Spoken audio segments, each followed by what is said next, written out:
Assalamualaikum warahmatullahi wabarakatuh.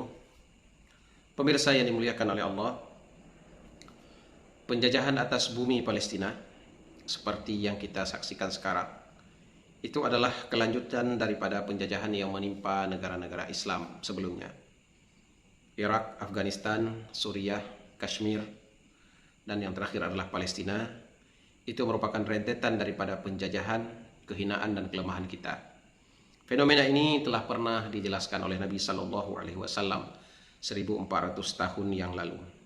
Bahkan Nabi tidak saja menjelaskan fenomena ini, fenomena kita akan dikalahkan, dijajah, tetapi Rasulullah Shallallahu Alaihi Wasallam sudah menjelaskan penyebabnya. Bahkan Rasulullah telah menjelaskan bagaimana solusi untuk mengatasi masalah ini. Penjajahan ini terus berlanjut kepada umat sejak dahulu sampai hari ini. Tepatnya ketika umat Islam tidak lagi mempunyai sebuah negara yang menjadi induk semangnya, pelindungnya, yakni Turki Utsmani. Sehingga ketika untuk mengatasi permasalahan penjajahan ini, umat Islam mencari cara, mencari solusi yang bermacam ragam. Tetapi solusi itu tidak pernah berhasil sampai hari ini. Kita mengetahui solusi yang ditempuh oleh PBB, oleh umat Islam di berbagai belahan dunia untuk menyelesaikan masalah penjajahan umat Islam. Kita mengetahui ada kesepakatan-kesepakatan yang dibuat oleh PBB, bahkan resolusi-resolusi yang dikeluarkan oleh PBB untuk mencegah penjajahan ini. Tetapi penjajahan ini terus berlangsung dan Israel tidak menggubris, mengindahkan berbagai resolusi dan kesepakatan yang telah mereka buat. Dan memang begini ciri khas daripada bangsa Yahudi. Mereka itu melanggar perjanjian dan mengkhianatinya. Saudara yang dimuliakan oleh Allah, berlanjutnya penjajahan terhadap umat Islam, kekalnya penjajahan mereka atas umat Islam, bukan karena mereka sangat kuat, tetapi karena mereka melihat kita terpecah belah, kita lengah, kita lalai, kita mempunyai kekurangan, yakni perpecahan internal, dan kita tidak satu suara dalam mengatasi penjajahan ini. Rasulullah Shallallahu Alaihi Wasallam di dalam hadis yang akan kita baca, beliau sudah menjelaskan fenomenanya, dan Rasulullah juga menjelaskan penyebabnya. Rasulullah juga menjelaskan solusi mengatasi permasalahan ini. Di dalam salah satu hadis yang diriwayatkan daripada Sauban, Rasulullah Shallallahu Alaihi Wasallam bersabda, "Yushikul umamu an tada'a alaikum kama tada'al akillatu ila qas'atiha." Faqala qail, "Wa min qillatin nahnu yawma idin?" Qala bal antum yawma idin kathirun walakinnakum utha'un ka ghutha'is sayli wa la yanzi'anna Allahu min suduri aduwikum al-mahaba minkum wa la yaqdhifanna Allahu fi qulubikumul wahna. Faqala qail, "Ya Rasulullah, wa mal wahnu?" Qala hubbud dunya wa karahiyatul maut. Daripada Sauban, ia berkata bahwa Rasulullah Shallallahu Alaihi Wasallam bersabda, hampir saja para umat, berbagai umat selain umat Islam akan mengerumuni kalian dari berbagai penjuru, sebagaimana mereka berkumpul menghadapi makanan di dalam satu piring. Kemudian seseorang bertanya, "Ya Rasulullah, kami saat itu apakah dalam kondisi sedikit?" Maka Rasulullah Shallallahu Alaihi Wasallam menjawab, "Bahkan kalian pada saat itu banyak sekali. Akan tetapi kalian bagaikan sampah yang dibawa oleh air hujan.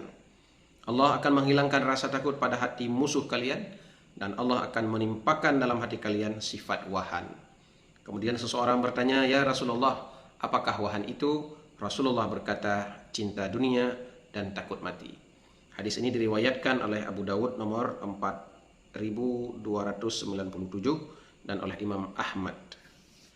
Saudara yang dimuliakan oleh Allah, dari hadis yang barusan kita baca, Rasulullah sudah menjelaskan bahwa pada suatu ketika umat ini akan dikalahkan, umat ini akan dihinakan, umat ini akan dijajah.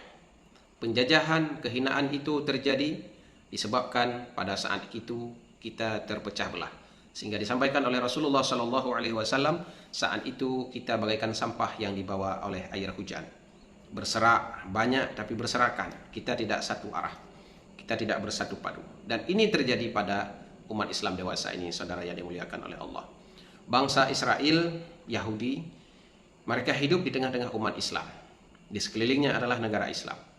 Jumlah mereka tidak banyak, sekitar jutaan. Tetapi jumlah umat Islam 1,7 miliar.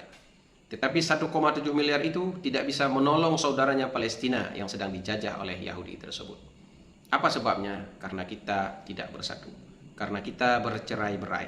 Karena kita bagaikan sampah yang dibawa oleh air hujan sebagaimana sabda Rasulullah SAW. Coba lihat Mesir pada hari ini. Negara yang berbatasan dengan Israel dengan Palestina. Mereka tidak melakukan apapun kecuali mengecam, kecuali mengirimkan makanan. Padahal yang dibutuhkan oleh Palestina pada hari ini adalah perlawanan, kemudian baru pertolongan. Tetapi yang terjadi pada hari ini, umat Islam di sekeliling negara Palestina yang terjajah itu cuma mengirimkan bantuan pangan, bantuan obat-obatan. Itu pun bisa disekat, dihalangi oleh Yahudi sebebas mereka. Sedangkan umat Islam tidak bisa melakukan apapun selain dua perkara tadi. Yahudi, Israel dibantu oleh Amerika Serikat, dibantu oleh Perancis, dibantu oleh Inggris yang merupakan penjajah nomor 1 di dunia. Kita umat Islam yang sangat banyak ini cuma bisa menonton. Umatnya menjerit ingin membantu tetapi tidak bisa. Karena pemimpin Arab dan Islam pada saat ini mereka itu sudah terpecah belah. Mereka sering bermusuhan. Kemudian mereka ditimpa sebuah penyakit yang Rasulullah katakan sebagai penyakit wahan, yakni takut kepada kematian dan mencintai kehidupan. Saudara yang dimuliakan oleh Allah, dari sejarah kita sudah mempelajari bahwa sesungguhnya untuk menyelesaikan masalah Palestina tidak akan selesai hanya dengan resolusi dan kesepakatan, tetapi itu baru bisa diselesaikan melalui jihad fi sabilillah. Indonesia merdeka, negara-negara Melayu di Asia Tenggara merdeka, negara-negara Arab dahulu merdeka. Itu adalah karena jihad fisabilillah, bukan karena kesepakatan. Bukan hadiah pemberian daripada penjajah, tetapi karena jihad fisabilillah. Maka jika hari ini umat Islam, khususnya Palestina, ingin merdeka, maka kita sebagai umat Islam yang jumlahnya 1,7 miliar ini harus membantu mereka. Hilangkan penyakit wahan tersebut, kemudian bersatu padu, maka insya Allah Palestina itu akan merdeka. Jika tidak, maka penjajahan Palestina akan berlanjut. Kemudian tidak mustahil negara-negara Islam yang lainnya juga akan dijajah terus-menerus oleh mereka, karena mereka tahu bahwa umat Islam ini mencintai kehidupan sama seperti mereka mencintai kehidupan. Padahal jika kita mengulangi sejarah, kita melihat bahwa ketika peperangan terjadi antara pasukan Islam dengan pasukan Romawi dahulu, umat Islam berkata bahwa kami mencintai kematian sebagaimana kalian mencintai kehidupan. Itulah yang membuat Imperium Romawi dan Persia pada saat itu dihancurkan oleh umat. Dihancurkan oleh kekuatan umat yang luar biasa. Semangat mereka itu semangat jihad dan syahid. Maka sekali lagi, jika kita ingin memerdekakan Palestina, maka kita harus berjihad dan bersatu padu. Berjihad dengan harta, berjihad dengan senjata, berjihad dengan diplomasi, berjihad dengan pendidikan, berjihad dengan apa yang kita mampu sesuai dengan kemampuan masing-masing.